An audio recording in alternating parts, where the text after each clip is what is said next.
Apply பண்ணாமலே job உங்களை தேடி வரணுமா? அதுக்கான ஆப் தான் டிக்விக்.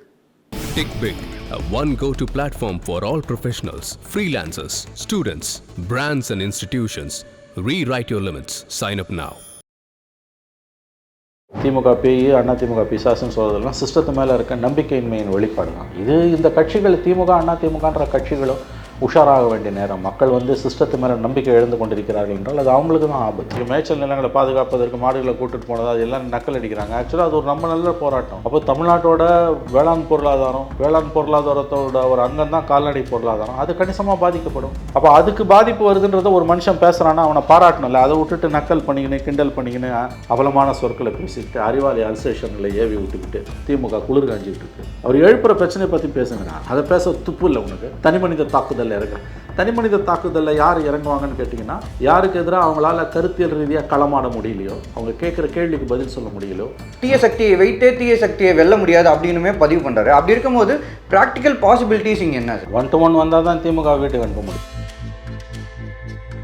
ஜெயிக்கணுன்ற நம்பிக்கை நீங்கள் மக்கள் மத்தியில் ஏற்படுத்தணும். இது வரைக்கும் 6 தேர்தலில் தோற்றுருக்கீங்க. 14, 16, 19, 21, 24 3 மக்களவைத் தேர்தல்கள், 2 அசம்பிளி தேர்தல். இது 3வது அசம்பிளி நிற்க போகிறீங்க. 6 தேர்தலில் தனியாக தான் நிற்பீங்கன்னா நீங்கள் வளரலான்னு அர்த்தம். யதார்த்தத்தை நீங்கள் புரிஞ்சுக்கல. அப்போது சீமானோட நோக்கம் தான் என்ன சார்? ஸோ இது மாதிரியான போராட்டங்களை கையில் எடுக்கிறாரு, நிறைய விஷயங்கள் பேசுகிறாரு. பட் ஸ்டில் ஏன் அவருக்கான மக்கள் ஆதரவு கிடைக்கல சார்? ஆனால் இன்னொரு இல்லைங்க, மக்கள் ஆதரவு இருக்குது. இவ்வளோ தான் வரும். அது நீ கூட்டணி வச்சு தான் ஜெயிக்க முடியும்.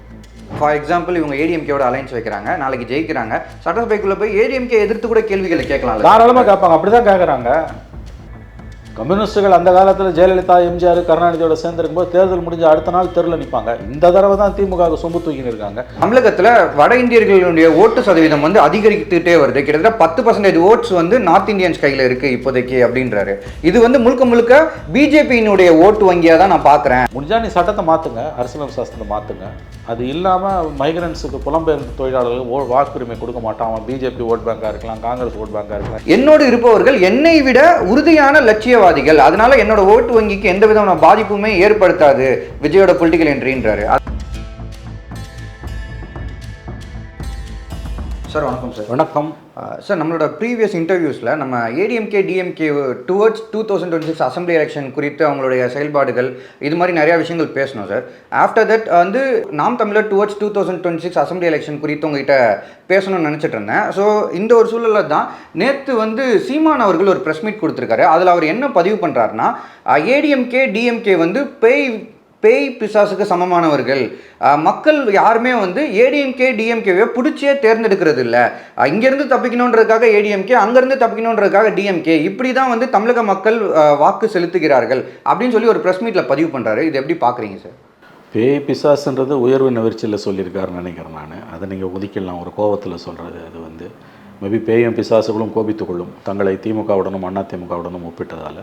எனவே அது ஜோக்கப்பாட்டு அதை ஒதுக்கிட்டு பார்த்தீங்கன்னா 2 பேருமே மக்கள் விரோத கட்சிகள் தான் அவர் சொல்கிறாரு. என்ன இவங்க 2 பேருக்குள்ளே இன்றைக்கி வித்தியாசம் இருக்குது பாருங்கள். ஒன்றுமே கிடையாது. அந்த கோபத்தில் தான் அவர் சொல்கிறாருன்னு நினைக்கிறேன். மற்ற பாயிண்ட் என்ன சொல்லியிருக்காரு அவர்? தொடர்ச்சியாக சுதந்திர பசி என்னும் சொல்லும் மக்களை சோற்று பசி ஒன்றும் செய்திராது, தற்காலிக தோல்விக்காக நான் நிரந்தர வெற்றியை தவிர்க்க முடியாது, இது மாதிரியான பதிவுகள். அது வழக்கமாக டைலாக் விடுறாரு. அவர் தனியாக நிற்க போகிறன்றதை சொல்கிறாரு. அவர் மக்கள் விரோத நடவடிக்கைகளை 2 கட்சிகளும் ஈடுபட்டிருக்கக்கூடிய மக்கள் விரோத நடவடிக்கைகளை சுட்டி காட்டுறாரு. 2 பேரும் வேணான்னு சொல்லக்கூடியவங்க தமிழ்நாட்டில் இருக்காங்க. கணிசமாக ஒரு 40% இருப்பாங்க. திமுகவும் வேணாம், அதிமுக வேணாம், 2 பேரும் ஒழிட்டோம், அப்போ தான் தமிழ்நாட்டு நல்லா இருக்குன்னு 2 பேரும் பிடிக்காதவங்க இருக்காங்க. அவங்க மோஸ்ட்லி ஓட்டு போட மாட்டாங்க. அப்படி போடுறாங்கன்னா புதுசாக வரக்கூடிய சீமானுக்கு போடுவாங்க, அடுத்த முறை விஜய்க்கு போடுவாங்க. அப்படியே சீமானுக்கு போட்டுருவாங்கன்னு சொல்ல முடியாது, விஜய்க்கு போடுவாங்க, நோட்டாக்கு போடுவாங்க, இல்லை போடாமலே கூட இருப்பாங்க. வீட்டிலேருந்து வெளியில் போய் என்னத்துக்கு நோட்டாக்கு, அந்த ஸ்ட்ரெயின் கூட தேவையில்லை. எக்கடா கட்டு போகிறாங்க, எவனோ வந்துட்டு போகிறான், எதுவும் களத்தில் மாற போகிறதில்லை அப்படின்ற ஒரு எண்ணம் மக்கள் மத்தியில் இருக்குது. பேயும் பிசாசும், திமுக பேய் அதிமுக பிசாசுன்னு சொல்கிறதெல்லாம் சிஸ்டத்து மேலே இருக்க நம்பிக்கையின்மையின் வெளிப்பாடு தான். இந்த கட்சிகள் திமுக அதிமுகன்ற கட்சிகளும் உஷாராக வேண்டிய நேரம். மக்கள் சிஸ்டத்து மேலே நம்பிக்கை எழுந்து கொண்டிருக்கிறார்கள் என்றால் அது அவங்களுக்கு தான் ஆபத்து. 2 பேருக்கு இன்றைக்கி பெரிய வித்தியாசம் ஒன்றுமே இல்லாமல் போச்சுல. எடப்பாடி பழனிசாமி அரசாங்கத்தில் எத்தனை மந்திரிங்க மேலே அந்த நாள் மந்திரிங்க, அந்த நாள் ஐஏஎஸ் அதிகாரிகள் மந்திரிங்க தான் பதவி இழந்தான். பாதி பேர் இப்போ 3/4 பேர் எம்எல்ஏவாக இருக்காங்க, சிலர் தோத்துட்டாங்க. அவங்க மேலே போட்ட ஊழல் குற்றச்சாட்டு திமுக கவர்னர்கிட்ட 2 பெட்டிஷன் கொடுத்தது, ஒரு ஆக்ஷன் எடுக்கல. அதில் சில அதிகாரிகளை நேம் பண்ணியே ஸ்டாலின் பேசினார், தப்ப முடியாதுன்னாரு. கவர்னர்கிட்ட கொடுத்த புகார்லேயும் அவங்க பேர் அவர் சொல்லியிருந்தார். அவர் 2 தடவை எனக்கு நன்றாக நினைவு இருக்குது. டிசம்பர் 20, 2020, ஜனவரி 21, 2021 கொரோனா பீக்கில் போய் கவர்னர்கிட்ட 2 பெட்டிஷன் 2 மாதத்தில். அவ்வளோ பெரிய டாக்குமெண்ட்டு. அப்புறம் வந்து நம்முடைய அறப்போர் ஜெயராமனுடைய அறப்போர் இயக்கம் உயர்நீதிமன்றத்தில் கொடுத்த கேஸு. அப்புறம் அதுக்கு முன்னால் அன்புமணி ராமதாஸ் போட்ட கேஸு, வேலுமணி தங்கமணி அமைச்சர்கள் மேலே. மூத்தாய்ப்பாக திமுகவே கவர்னர்கிட்ட கொடுத்த பண்டிலாக 2 பண்டில் 2 தடவை கவர்னரை பார்த்து. அதிமுக மந்திரி 11 பேர் மேலே, இன்க்ளூடிங் ஓபிஎஸ் இபிஎஸ், அந்நாள் முதலமைச்சர் துணை முதலமைச்சர் 13 மந்திரிகள் ஓபிஎஸ் இபிஎஸ் உட்பட சில அதிகாரிகள் ஐஏஎஸ் அதிகாரிகள் டாப் ஆஃபீஸர்ஸ் நேம் பண்ணார். அவங்கள ஊழலில் மூழ்கி முத்தெடுத்து கொண்டிருக்கிறார்கள் ஸ்டாலின். இந்த கவர்மெண்ட் வந்தோன்னே அவங்கெல்லாம் முதல்ல கொஞ்ச நாள் ஏதோ ஒரு இன்சிக்னிஃபிகண்ட் போஸ்ட்டில் இருந்தாங்க. அப்புறம்லாம் வளமான இலாக்காக்களுக்கு வாழ்க்கைப்பட்டு போனார்கள். ஒரு அதிகாரி மேலே நடவடிக்கை எடுக்கலைங்க. இந்த 13 மந்திரியில் ஒரு 5 பேர் 6 மந்திரி மேலே டிவிஎஸ்சி வந்தது. இல்லை 2 பேர் மேலேயோ 3 பேர் மேலேயோ சார்ஜ் ஷீட் போட்டிருக்காங்க. ஓபிஎஸ் சிபிஎஸ்ஸை தொடவே இல்லை. இது என்ன மறைமுகமான அக்ரிமெண்ட்டு? நாளைக்கு நீங்கள் ஆட்சிக்கு வந்தீங்கன்னா என்ன தொடாதீங்க, நான் ஆட்சிக்கு வந்தால் அவங்கள தொட மாட்டேன், அதானே? அப்போ எதுக்கு நீங்கள் எதிர்கட்சியாக இருக்கும்போது அவ்வளோ பெரிய பேச்சு, அவ்வளோ ஊழல் குற்றச்சாட்டு?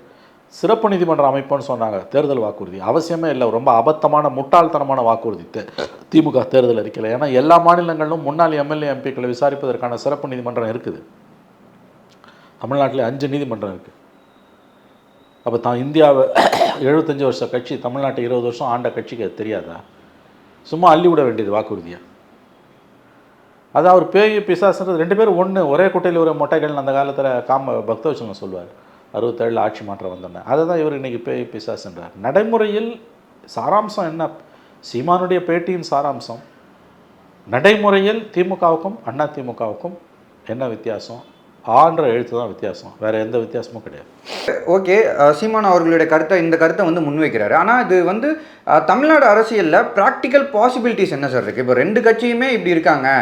இப்போ வந்து தீய சக்தியை வைத்தே தீய சக்தியை வெல்ல முடியாது அப்படின்னுமே பதிவு பண்ணுறாரு. அப்படி இருக்கும்போது ப்ராக்டிக்கல் பாசிபிலிட்டிஸ் இங்கே என்ன சார்?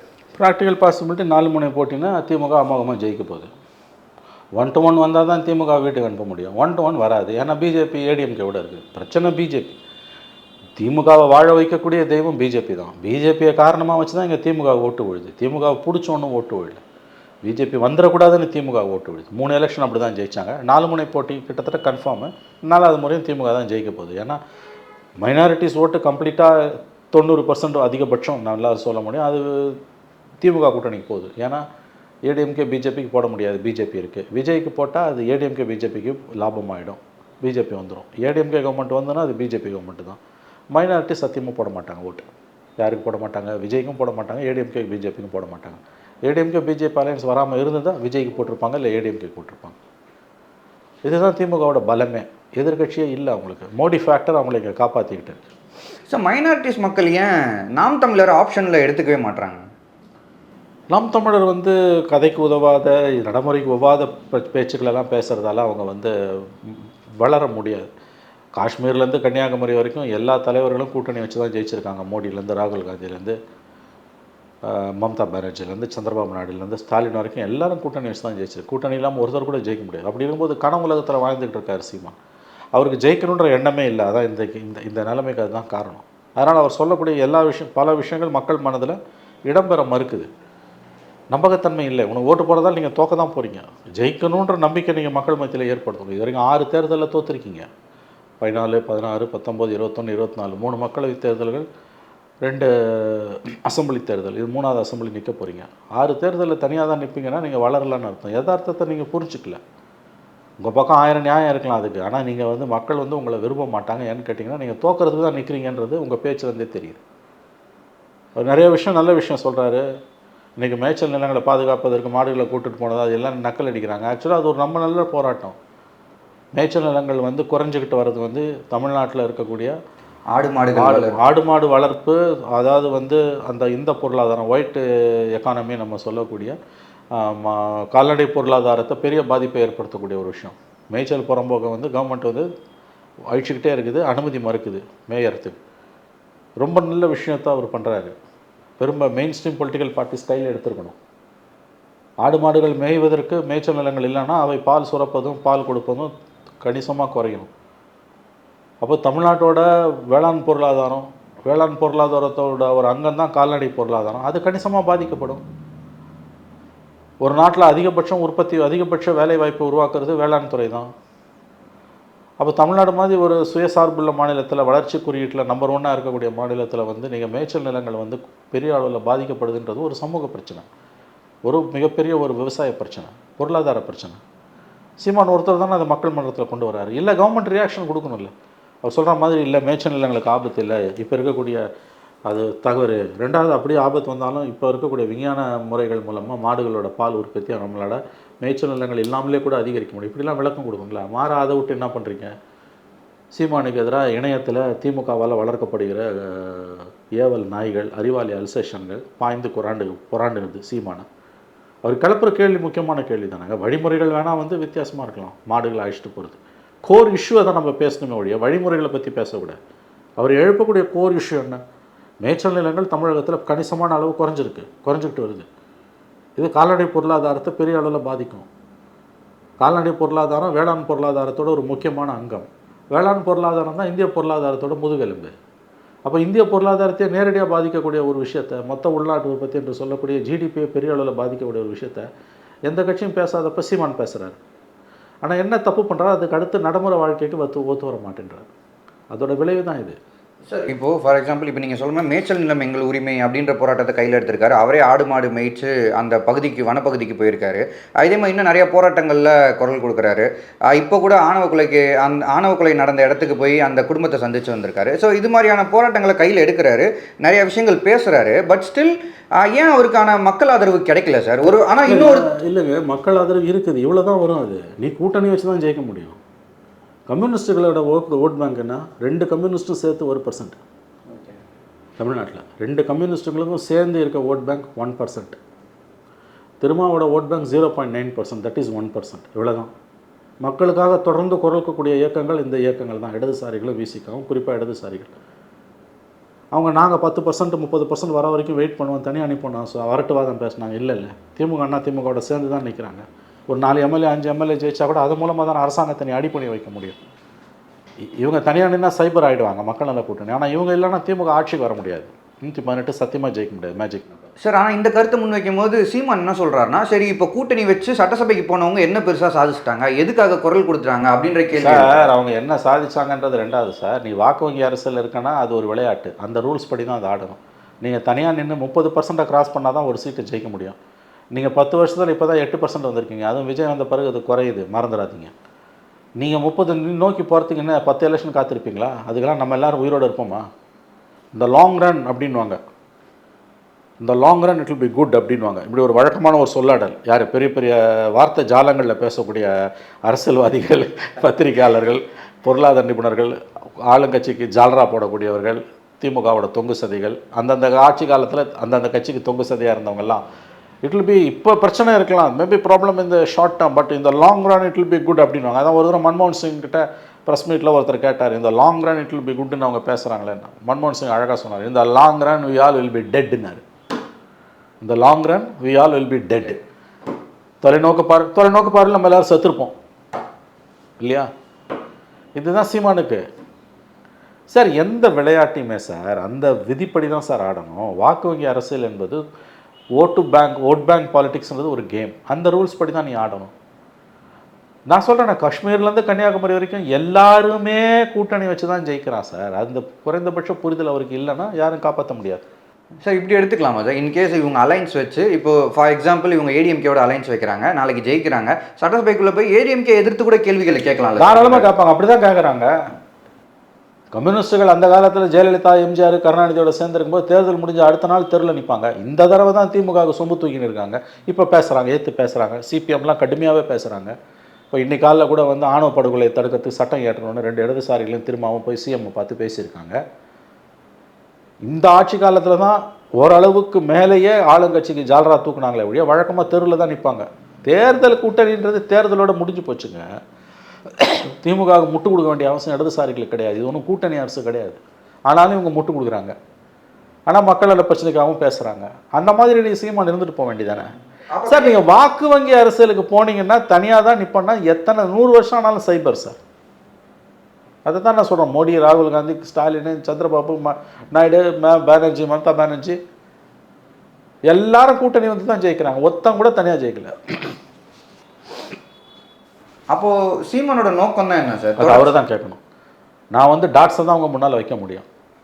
நான் அதுக்கு தாண்டி போய் நான் ஒன்றும் தீர்ப்பு எழுத முடியாது. இது என்ன மாதிரியான ஒரு நடைமுறைக்கு பொருந்தாத ஒரு காரியம் அது. நான் கடுமையான வார்த்தைகளை கூட பயன்படுத்த விரும்பலை. எனக்கு சீமான் மேலே மரியாதை உண்டு. சீமானோட சீமான் தம்பிகள் மேலே எனக்கு மரியாதை உண்டு. இன்றைக்கி மேய்ச்சல் நிலங்களை பற்றின அவரோட போராட்டம் வந்து எல்லோரும் நக்கல் பண்ணுறாங்க. அது ரொம்ப நல்ல போராட்டம் சார். அது நோக்கத்தை தானே நம்ம பார்க்கணும், வழிமுறைகளை பார்க்கக்கூடாது. வழிமுறையும் ஒன்றும் தப்பு கிடையாது.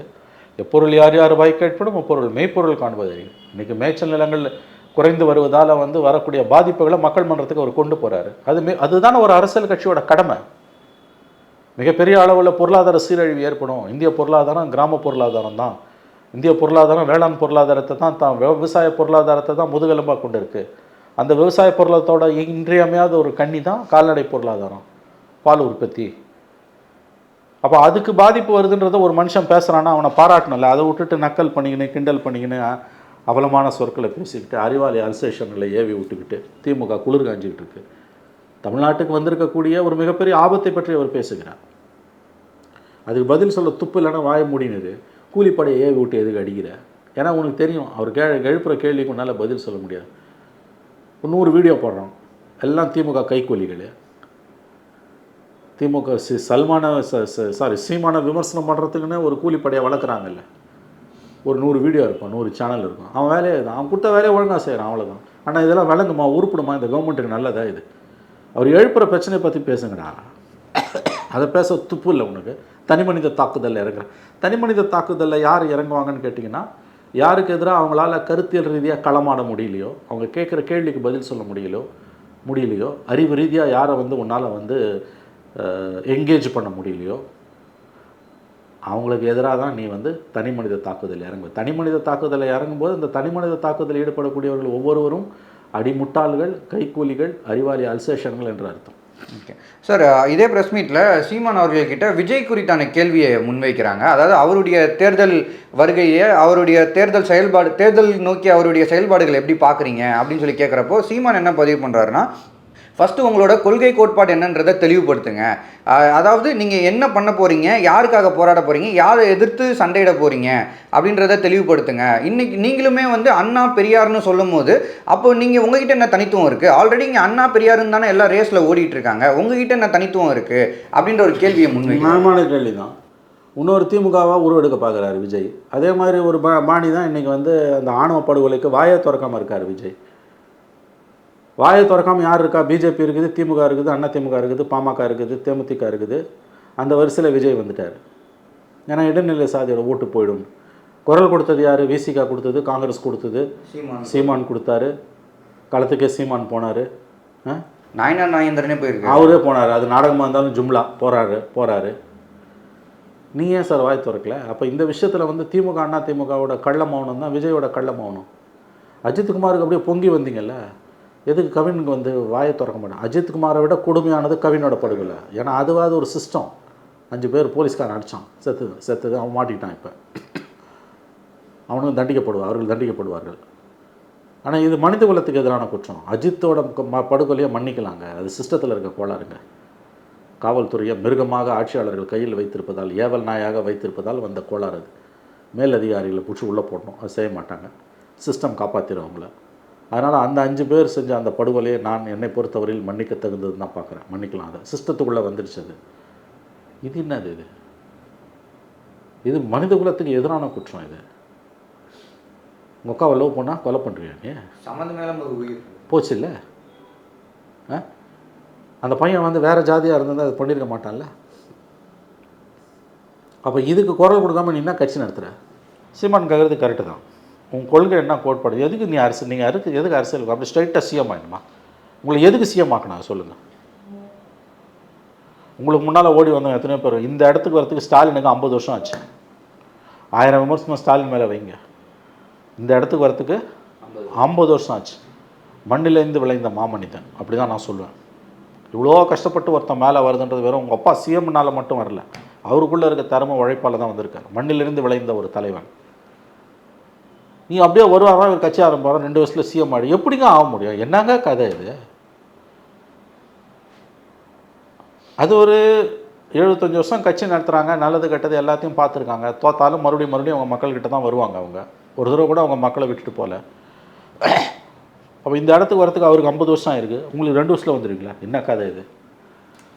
அப்போ சீமான் இருப்பது நியாயமான கேள்வி தான். ஒருத்தரோட கொள்கைகளின் அடிப்படையில் தான் ஒரு கட்சியை நம்ம எடை போட முடியும், தனிமனித ஆளுமைகளின் அடிப்படையில் எடை போட முடியும். இது இந்த மௌனம், ஆங்கிலத்தில் சொல்கிறோன்னா this silence is a criminal silence. இந்த மௌனம், விஜயன் மௌனம், அதாவது இது கண்டிக்கப்பட வேண்டிய ஒரு மௌனம். இது இட்ஸ் அ கிரிமினல் சைலன்ஸ். கண்டிப்பாக நான் சொல்லுவேன்.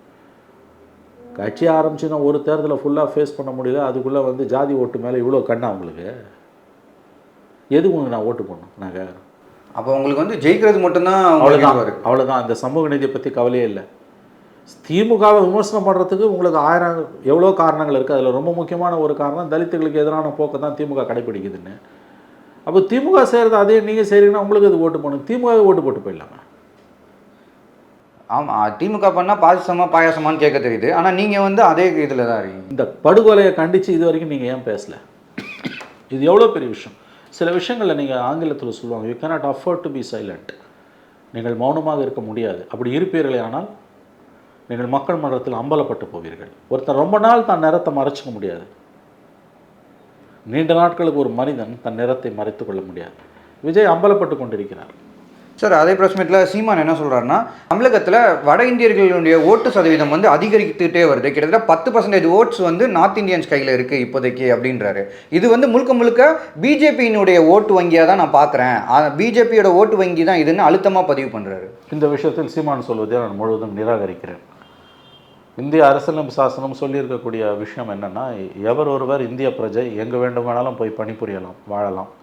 தாங்கள் பணிபுரியக்கூடிய இடத்தில் அவர்கள் தங்களை வாக்காளர்களாக பதிவு செய்து கொள்ளலாம். இந்திய அரசியலமைப்பு சாசனம் 19 உபப்பிரிவு ஈயின் கீழ் இது வருகிறது. முடிஞ்சால் நீ சட்டத்தை மாற்றுங்க, அரசியலமைப்பு சாசனத்தை மாற்றுங்க. அது இல்லாமல் மைக்ரன்ஸுக்கு புலம்பெயர்ந்த தொழிலாளர்களுக்கு வாக்குரிமை கொடுக்க மாட்டான். அவன் பிஜேபி ஓட் பேங்காக இருக்கலாம், காங்கிரஸ் ஓட் பேங்காக இருக்கலாம். சட்டம் என்ன சொல்லுதோ அதை தான் இதில் நம்ம கேட்க முடியும். இந்த விஷயத்தில் சீமான் சொல்லுவது தவறு. இது ஒரு பெரிய பிரச்சனை, அதை நான் ஒத்துக்கிறேன். இங்கே இருக்கக்கூடிய 70 லட்சம் புலம்பெயரும் தொழிலாளர்களுக்கு நம்ம வாக்குரிமை கொடுக்கணுமா வேணாமான்றது மிக முக்கியமான ஒரு விஷயம். என்னை பொறுத்த வரைக்கும் அந்த தொழிலாளர்கள் மட்டுமே முடிவு பண்ண வேண்டிய விஷயம். கவர்மெண்ட் ஃபோர்ஸ் பண்ணி அவங்களுக்கு வாக்குரிமை கொடுக்கறதும் தப்பு, கொடுக்க மாட்டோன்னு சொல்கிறதும் தப்பு. அரசியலமைப்பு சாசனம் அந்த புலம்பெயர் தொழிலாளர்களுக்கு இந்தியர்கள் என்ற முறையில் கொடுத்துருக்கக்கூடிய உரிமை என்பது அவங்க எங்கே புலம்பெயர்ந்து போய் வாழ்கிறார்களோ பணிபுரிகிறார்களோ அந்த இடத்துல தங்களை வாக்காளர்களாக பதிவு செய்து கொள்ளக்கூடிய உரிமை அவர்களுக்கு இருக்கிறது. அந்த உரிமையை யாரும் பறிக்க முடியாது, கண்டிப்பாக பறிக்க முடியாது. இப்போ தமிழ்நாட்டிலேருந்து ஒரு 3000 பேர் டெல்லியில் ஒர்க் பண்ணுறான். அவன் டெல்லியில் ஆர்டினரி ரெசிடெண்ட்டாக இருக்கான் அப்படின்னா அங்கே அவன் வாட்டர் லிஸ்ட்டில் தான் பேரை சேர்த்துருக்கான். சட்டம் கொடுத்துருக்க அனுமதி. இதை சீமான் எதிர்ப்பது என்பது ஏற்புடையதில்லை. இது சீமான் இந்த விஷயத்தில் சீமான் சொல்லுது, நான் 100% நிராகரிக்கிறேன். ஓகே சார், ஆனால் இந்த விவகாரம் குறித்து 2 சைட்ஸ் ஆஃப் கருத்து இருக்கு. எஸ், ஒரு சிலர் என்ன சொல்கிறாங்கன்னா, இந்த நார்த் இந்தியன்ஸ் ஓட்டுன்றது பிஜேபியோட ஓட்டு தான், அவங்களுக்கு தான் பிஜேபிக்கு தான் இவங்க வாக்களிப்பாங்க அப்படின்னு சொல்கிறாங்க. இன்னொரு பக்கம் என்ன சொல்கிறாங்கன்னா, ஃபார் எக்ஸாம்பிள் தேஜஸ்வி யாதவ் என்ன சொல்கிறாருன்னா, தமிழ்நாட்டில் இருக்கக்கூடிய வட இந்தியர்களுடைய ஓட்டுன்றது டிஎம்கேக்கு சாதகமாக அமையக்கூடிய ஓட்டு வங்கி தான் அது. ஏன்னா பீகார்லேருந்து இப்போ 65 லட்சம் பேர் வெளியே போயிட்டாங்க, மைக்ரேட் ஆகிட்டாங்க, இதாகிட்டாங்க சொல்கிறாங்க.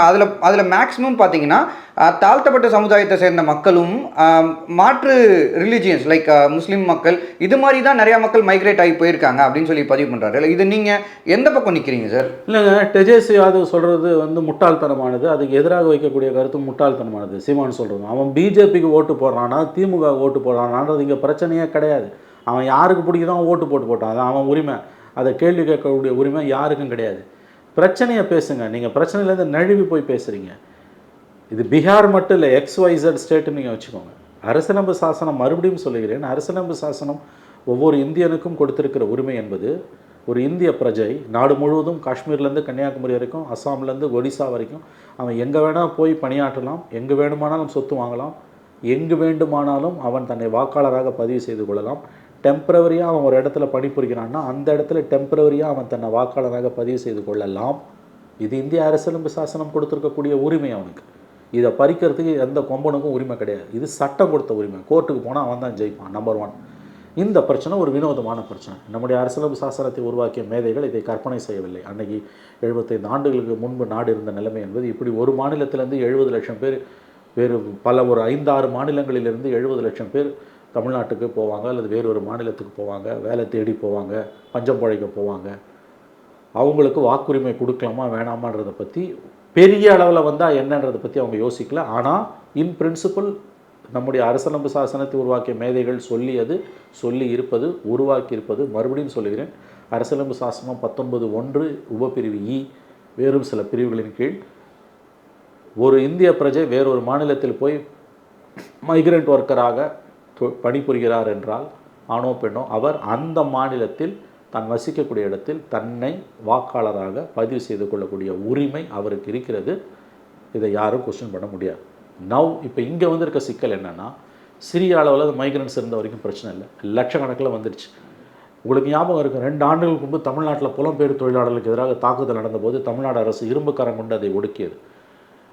தமிழ்நாட்டில் பீகாரிஸ் தாக்கப்படுறாங்கன்னு போலியாக ஒரு வீடியோ போட்ட ஒரு பிஜேபிஎஸ் அந்த பீகார் கட்சி தலைவர் கைது செய்யப்பட்டு சிறையில் அடைக்கப்பட்டார்.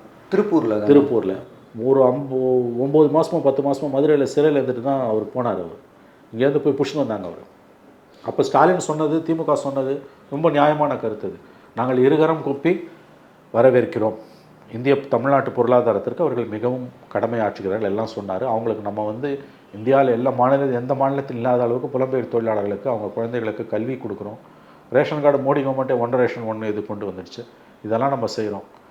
ஆனால் வாக்குரிமைன்னு வரும்போது இந்த கட்சிகள் பின்வாங்குவது அச்சத்தின் காரணமாக. நான் என்ன சொன்னால், உங்கள் அச்சம் நியாயமானதாக கூட இருக்கட்டும், சட்டம் என்ன சொல்லுதுன்றதை பாருங்கள். அவன் பிஜேபிக்கு ஓட்டு போடுவானா, திமுக ஓட்டு போடுவானா, இந்த பார்வையே தப்பு. அந்த ஸ்டேஜுக்கு நீ போகக்கூடாது. அவன் யாருக்கு ஓட்டு போடுவான்றதை வச்சு இந்த பிரச்சனையை அணுகிறதே அயோக்கியத்தனமானது. இன் பிரின்சிபல் நீ மைக்ரண்ட்டுக்கு ஓட்டு கொடுக்கணும்னு சொல்லு, அல்லது கொடுக்கக்கூடாதுன்னு சொல்லு. அவன் பிஜேபிக்கு போட்டுருவான், அதனால் அவனுக்கு கொடுக்கக்கூடாதுன்னு துரைமுருகன் சொல்கிறதும், இல்லை அவன் திமுக தான் போட்டுருவான் கொடுன்னு தேஜஸ்வி யாதவ் சொல்கிறது, ரெண்டுமே அயோக்கியத்தனமானது. கோர்ட் இதெல்லாம் ஒத்துக்காது. அவன் யாருக்கு ஓட்டு போடுவான்ற உங்களுடைய கணிப்பின் அடிப்படையில் ஒரு மைக்ரண்ட் ஒர்க்கருக்கு ஓட்டர் லிஸ்ட்டில் தமிழ்நாட்டில் இடம் இருக்குது அல்லது இல்லைன்ற கான்செப்டை முடிவு பண்ண முடியாது. புரிஞ்சுதா? இன் பிரின்சிபல் நீங்கள் அதை அக்செப்ட் பண்ணி தான் ஆகணும். நீங்கள் இன்னொரு விஷயம் நான் கேட்குறேன் உங்களுக்கு, இதை அப்படியே கட் பண்ணிவிட்டு இன்னொரு சினாரி வைப்பாங்க. 2-3 விஷயங்கள். ஒன்று, இந்தியாவிலேயே புலம்பெயர்ந்து வேறு மாநிலங்களுக்கு இருக்கக்கூடிய முதல் மாநிலம் பீகார். ஏன்னா வளர்ச்சியே இல்லை. கிட்டத்தட்ட 1 கோடி பேர் இருக்குல்ல, 1 கோடி பேருக்கு மேலே அங்கேருந்து வெளியில் போயிருக்காங்க. நம்பர் 1 ஸ்டேட் அவுட் மைக்ரேஷன் இருக்கக்கூடிய மாநிலம். 2வது ரொம்ப முக்கியமான விஷயம் நீங்கள் கேட்டிங்கன்னா, இந்த புலம்பெயர் தொழிலாளர்கள் தான் பல மாநிலங்களில் அந்த மாநில பொருளாதாரத்தையே தூக்கி நிறுத்திட்டு இருக்காங்க. அதில் தமிழ்நாடும் ஒன்று. இன்றைக்கி தமிழ்நாட்டில் சொல்கிறாங்க கிட்டத்தட்ட 1 கோடி புலம்பெயர் தொழிலாளர்கள் இருக்காங்கன்றாங்க. 70 லட்சம்னே வச்சுக்கோங்க கன்சர்வேட்டிவ் எஸ்டிமேட்டில்.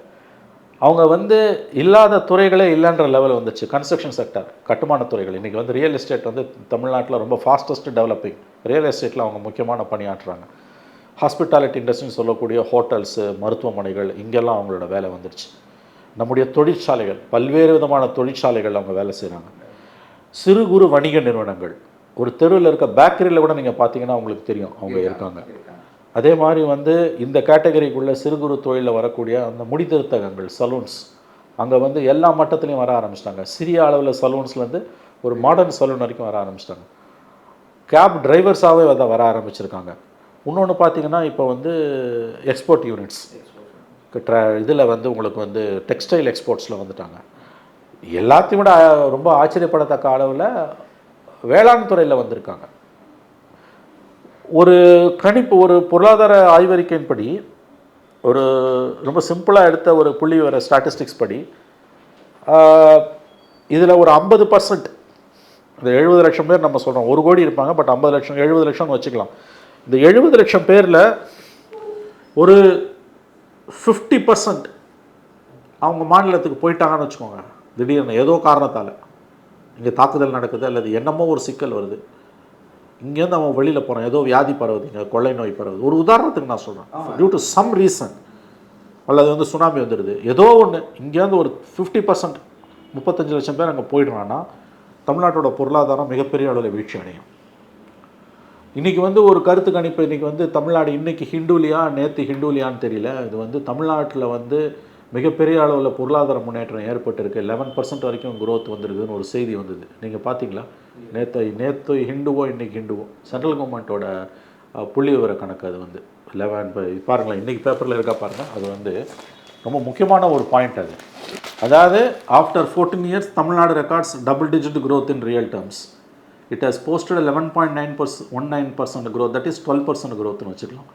சாரி 11% growth, 11% வளர்ச்சி 24-25. According to the revised estimates of the union ministry of statistics and programme, மத்திய புள்ளிவிவரத்துறை திட்டங்கள் துறையோட புள்ளிவிவரங்களின்படி, it has exceeded the forecast made in the Tamil Nadu budget presented earlier this year by nearly 22.2%. Tamil Nadu பட்ஜெட்டில் கொண்ட அந்த ஃபோர்காஸ்ட்டை விட கூடவே இது வந்து 2% கூட போயிருக்குன்றாங்க. தட் இஸ் அவங்க 9%ன்றது வந்து 2% ஆயிருக்குனாங்க. That is after gap of 14 years Tamil Nadu has recorded a double-digit economic growth rate in real terms during 24-25 at 11.19% according to the revised estimates of the Union Ministry of Statistics and Program. Okay, இப்போ நான் என்ன கேட்குறேன், புலம்பெயர் தொழிலாளர்களோட role என்ன?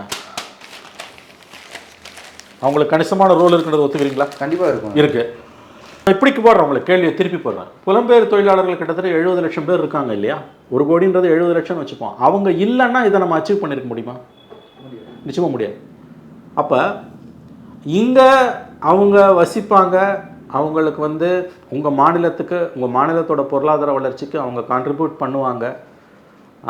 அவங்களால நீங்கள் பலன் அடைவீங்க, உங்களால் அவங்க பலன் அடைவாங்க. உங்கள் மாநிலத்தோட பொருளாதார வளர்ச்சிக்கு, ஜிடிபி growthக்கு, இப்போ சொல்கிறீங்கல்ல 12 வருஷம் 14 வருஷம் பொறுத்து நாங்கள் உயர் வளர்ச்சி விகிதத்தை எட்டி இருக்கிறோம்னு, இதுக்கெல்லாம் உங்களுக்கு அவங்க தேவை.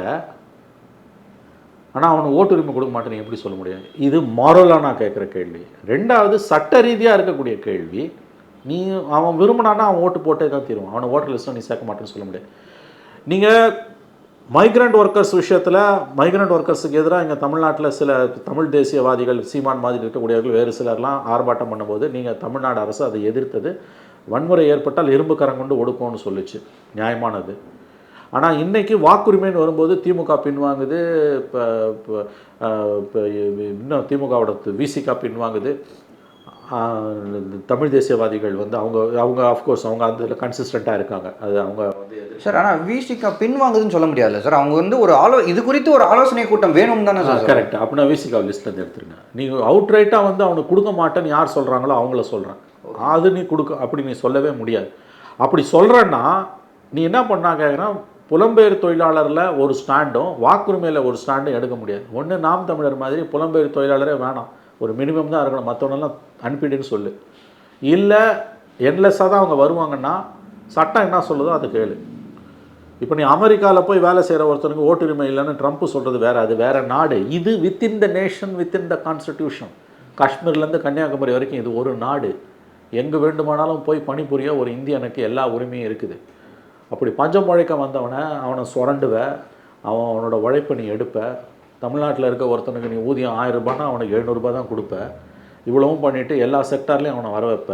நான் சொல்கிறேனே, இன்றைக்கி இந்த நியூஸ் வந்திருக்குல்ல, இதுக்கு முக்கியமான இந்த சாதனைக்கு காரணம் புலம்பெயர் தொழிலாளர்கள். நான் உறுதியாக சொல்லுவேன். அவங்களோட சப்போர்ட் இல்லாமல், அவங்க சப்போர்ட் இல்லாமல் இதை அச்சீவ் பண்ணியிருக்க முடியாது. அப்போ ஓட்டுரிமை கொடுக்க மாட்டேன்னு நீ எப்படி சொல்ல முடியும்? அதுவும் சட்டமும் அவங்க பக்கம் இருக்கும்போது. அவன் பிஜேபிக்கு போடுறான், திமுகவுக்கு போடுறான், தெருப்பொழுதிக்கு போடுறான்றதெல்லாம் முட்டாள்தனமான ஆர்குமெண்ட். அது அல்ல பிரச்சனை. சரி, அப்போ அவன் பிஜேபிக்கு போடுற ஓட்டாக இருந்தால் சரி, அவன் திமுக ஓட்டு போடுவான்னா அவங்களுக்கு காசு இனிக்குமா? இது என்ன கதை? அப்போ பிஜேபிக்கு ஓட்டு போடுறோன்னா பிஜேபிக்கு இனிக்கும், 2 பேரும் ஒன்று தானே. அது அல்ல. நீங்கள் அவன் யாருக்கு ஓட்டு போடுவான்ற அடிப்படையில் இந்த பிரச்சனையை அணுகிறதே முட்டாள்தனமானது. ஏன் பதறீங்க? முதல்ல எல்லாரும் ஓட்டுரிமை வேணும்னு இங்கே வரமாட்டாங்க, எல்லாரும் ரெஜிஸ்டர் பண்ண மாட்டான். 70 லட்சம் பேர் இங்கே ரெஜிஸ்டர்லாம் பண்ண மாட்டான், முடிச்சுட்டு ஓடின்னு தான் பார்ப்பான் மாநிலத்துக்கு. ஒரு சிலர் விரும்புகிறான், அது சில லட்சமாக கூட இருக்கலாம். விரும்புகிறான்னா அவனுக்கு கொடுக்கறத தவிர உனக்கு வேலையே கிடையாது. ஏன்னா அவன் தானே அவன் பொருளாதாரத்தை இன்றைக்கி உயர்த்துறான். எல்லா செக்டார்லையும் இன்றைக்கி வந்துட்டாங்க அவன். ஞாபகம் வச்சுக்கோங்க, நான் திரும்பவும் சொல்கிறேன். அதில் ஒரு 50% தற்காலிகமாக ஒரு 3 மாதம் நான் என் மாநிலத்துக்கு போகிறேன்னு போயிட்டான்னா தமிழ்நாடு பொருளாதாரம் அதில் பாதாளத்துக்கு போகும். இந்த இப்போ மார்த்தட்டிக்கணும்ல 14 வருஷத்தில் அடையாத வளர்ச்சின்னு, அது கீழே விழுந்ததுன்னா அதுக்கப்புறம் சில ஆண்டுகள் ஆகும் அது எந்திரிச்சு வரத்துக்கு. 3 மாதம் பொறுத்தவன் வந்துட்டான்னா 4 மாதத்துலேருந்து மேலே வந்துடாது. அதுக்கு பிறகு 2-3 வருஷம் ஆகும். அதான பேசிக் பொருளாதாரம். சார் ஆனால் ஓகே சார், இது பொலிட்டிக்கலி ஒரு பக்கம் வச்சிடலாம் சார். இன்னொரு பக்கம் இப்போ நீங்கள் நிறைய விஷயம் சொல்கிறீங்க, ஆனால் ப்ராக்டிக்கலாக சீமான் தரப்புலேருந்து இன்னொரு முன்வைக்கக்கூடிய குற்றச்சாட்டு என்னவா இருக்குன்னா, இன்னைக்கு வந்து மேஜர் டிஸ்ட்ரிக்ஸ், தமிழ்நாட்டில் இருக்கக்கூடிய மேஜர் டிஸ்ட்ரிக்ஸான திருப்பூர்லேருந்து திருவள்ளூர் வரைக்கும் எல்லா ஊர்லேயுமே அவங்களோட ரோல் வந்து பெரிய லெவலில் இருக்குது. அவங்களுக்கான வேலை வாய்ப்புமே வந்து அந்தந்த கம்பெனிஸ் நிறையா கொடுத்துருக்காங்க, நிறைய பேர் அக்கமெண்ட் பண்ணியிருக்காங்க. ஆனால் இதனால தமிழ்நாட்டில் இருக்கக்கூடிய மக்களுக்கான வேலை வாய்ப்பு வந்து இழக்கப்படுது அப்படின்னு சொல்லி ஒரு விஷயத்தை முன்வைக்கிறார். இது ட்ரம்ப் வைக்கிற ஆர்குமெண்ட்டு. நீ வந்து வெளிநாடுகளில் போகும்போது எங்கள் லோக்கலில் இருக்கவங்க இதுதானே இன்றைக்கி மாகா மூமெண்ட்டுன்றது என்ன? மேக் அமெரிக்கா கிரேட் அகைன் 2016 ஆரம்பித்து ஃபஸ்ட்டு டேர்மில் ஓரளவு கண்ணியமாக இருந்தார். 24 வந்த பிறகு அடிச்சு துரத்துறாருல. இல்லீகல் மைக்ரன்ஸுங்க. ட்ரம்ப் பண்ணுறது நியாயம். இன்னும் கேட்டிங்கன்னா ட்ரம்ப் சொல்கிறது தப்புன்னே சொல்ல முடியாது. அதாவது சட்டவிரோதமாக குடியேறவனை தான் அடிச்சு துரத்துறான். எத்தனையோ பேர் பிஆர் வாங்கிட்டு சிட்டிசன் அவனை தொடலை. சட்டவிரோதமாக போய் 1 வருஷம் விசா தாங்க இருக்கும், 9 வருஷம் அங்கே உள்ளே தங்கியிருப்பான். அது எப்படி அந்த நாடு அனுமதிக்கும்? இது வந்து இன்னொரு நாடு. இது வந்து within the nation, within the constitution. நீங்கள் இவ்வளோ வாதங்களை முன்வைக்கிறீங்கன்னா தனிநாடு கேளுங்க. அரசியலம் சாசனத்தை கொளுத்துங்க, அரசியல் சாசனம் வேணான்னு சொல்லுங்கள். நீங்கள் அரசியலம் சாசனத்துக்கு உட்பட்டு வாழுறீங்கன்னா இது அறத பழசலான வாதங்க. 2 வருஷத்துக்கு முன்னால் இங்கே இருக்கவனோட வேலை வாய்ப்பை அவன் பறிச்சுக்கிறான்னா அதெல்லாம் அப்படிலாம் பறிக்கவே முடியாதுங்க. உலகம் பூரா வளர்ச்சி அடைந்த நாடுகள் எல்லாத்தையும் எடுத்து பார்த்தீங்கன்னா தம்பி, எங்கெல்லாம் மைக்ரேஷன் அதிகமாக இருக்கும் அந்த நாடுகள் தான் வளர்ந்துருக்கு. யூஎஸ், கனடா, அரப் கண்ட்ரிஸ் எல்லாமே, எல்லா நாடுகளும் மைக்ரண்ட்ஸ் இருக்க நாடுகள் தான் உலகத்தில் வளர்ந்திருக்கின்றன, வளர்ச்சி அடைந்திருக்கின்றன. இந்தியான்ற நாடு ஒரு அற்புதமான நாடு. ஒரு 200, நீங்கள் இங்கேருந்து டெல்லிக்கு ட்ரெயினில் போகிறீங்கன்னா ஒரு 200 கிலோமீட்டருக்கு ஒரு தடவை கிளைமேட்டு கல்ச்சர் மாறும். ஸோ இங்கே இருக்கக்கூடிய சிச்சுவேஷன் வந்து நீங்கள் உள்ளூரில் இன்டர்னல் மைக்ரேஷன் இது பேர். இதை வந்து நீங்கள் வந்து தடுக்க முடியாது. இதில் வரக்கூடிய ஒரு புதிய சிக்கல், இதை நான் சிக்கல்ன்றதை ஒத்துக்கிறேன். 70 லட்சம் பேரில் வந்து 1/3 ஒரு 20 லட்சம் பேர் வாக்காளராக சேர்ந்தாங்கன்னா கூட அது சிக்கல் தான், நான் ஒத்துக்கிறேன், நான் அதை மறுக்கவில்லை. ஆனால் அதுக்கான வழி வந்து அவங்கள வாக்காளராக்கக்கூடாதுன்றது கண்டிப்பாக கிடையாது. என்னை பொறுத்த வரைக்கும் சட்டமும் அதை அனுமதிக்கலை. நீங்கள் சட்டப்படியும் வீக்காக இருக்கீங்க. இந்த மைக்ரன்ஸுக்கு ஓட்டுரிமை கொடுக்கக்கூடாதுன்னு சொல்கிறவங்களுக்கு நான் சொல்கிறேன், அந்த நண்பர்களுக்கு, நீங்கள் சட்டப்படியும் பலவீனமாக இருக்கீங்க, தர்மப்படியும் பலவீனமாக இருக்கீங்க. எல்லாம் வேணும் உங்களுக்கு அவங்ககிட்டருந்து. ஓட்டுரிமை இல்லைன்றவன் அவன் வந்து இப்போ பீகாரில் ஓட்டுரிமை பறிக்கும் போது ஏன் அவ்வளோ குதிக்கிறீங்க? அவன் 2nd கிளாஸ் சிட்டிசனுங்க, அவன் 2ஆம் தர குடிமகன். ஓட்டுரிமை கொடுக்க மாட்டான்னு அவனுக்கு அவன் வசிக்கிற இடத்துல அவனுக்கு ஓட்டுரிமைன்றது அரசியலமைப்பு சாசனம் அவனுக்கு கொடுத்துருக்கக்கூடிய உரிமை. அது அந்த உரிமையை யாருமே பறிக்க முடியாது. அதனால் இதில் இருக்கக்கூடிய சிக்கல் எது பார்ப்போம், இது எப்படி மூவ் ஆகுது அப்படின்றது. Sir last question sir. Sir விஜயோட பொலிட்டிக்கல் என்ட்ரிக்கு அப்புறம் ஒரு காமனான கருத்து பல தரப்புலேருந்து வருது என்னன்னா, சீமானுடைய ஓட்டு வங்கிக்கு தான் அது ஒரு பெரிய பாதிப்பை ஏற்படுத்தும் அப்படின்னு சொல்லி பரவலாக எல்லாருமே தொடர்ந்து வச்சுட்டே வராங்க. ஆனால் இந்த ஒரு சூழலில் சீமான் என்ன சொல்கிறாருன்னா, என்னோடு இருப்பவர்கள் என்னை விட உறுதியான லட்சியவாதிகள், அதனால என்னோட ஓட்டு வங்கிக்கு எந்த விதமான பாதிப்புமே ஏற்படுத்தாது விஜயோட பொலிட்டிக்கல் என்ட்ரின்றாரு. அதை எப்படி பார்க்குறீங்க? இல்லை, ஓரளவு விஜய்க்கு, ஓரளவு சீமானுக்கு பாதிப்பு இருக்கிறது. பெரிய அளவுலையான்றது எனக்கு தெரியாது. எல்லா கட்சிகள்லையும் பாதிப்பு இருக்குது விஜய் வருகையால். சீமானுக்கும் ஓரளவு பாதிப்பு இருக்கிறது என்பதை நான் நம்புகிறேன். அது எவ்வளோன்ற பர்சன்டேஜ்லாம் நான் சொல்ல விரும்பலை. பட் கண்டிப்பாக சீமானுக்கும் ஒரு பாதிப்பு இருக்கிறது. அதை வந்து அவர் பாதிப்பே தனக்கு இல்லை என்று சீமான் சொல்வது அவர் தம்பிமார்களை குஷிப்படுத்துவதற்காகவும் அவர்களுக்கு நம்பிக்கை ஏற்படுத்துவதற்காகவும் சொல்கிறார். விஜய் எல்லோருடைய வாக்குகளையும் பெறுவதற்கான சாத்தியக்கூறுகள் தான் அதிகம். சீமானிடமிருந்தும் ஆங்கிலத்தில் சொல்கிறதுனா % ஓட்ஸு சீமானிடமிருந்தும் விஜய்க்கு போக போகிறது என்று தான் நான் புரிந்து கொள்கிறேன். சார் நிறைய முக்கியமான விஷயங்களோட ஷேர் பண்ணிங்க சார். நேரம் ஒதுக்குனதுக்கு நன்றிங்க சார். நன்றி சார். அப்ளை பண்ணாமலே ஜாப் உங்களை தேடி வரணுமா? அதுக்கான ஆப் தான் டிக்பிக். TickBig, a one go-to platform for all professionals, freelancers, students, brands and institutions. Rewrite your limits. Sign up now.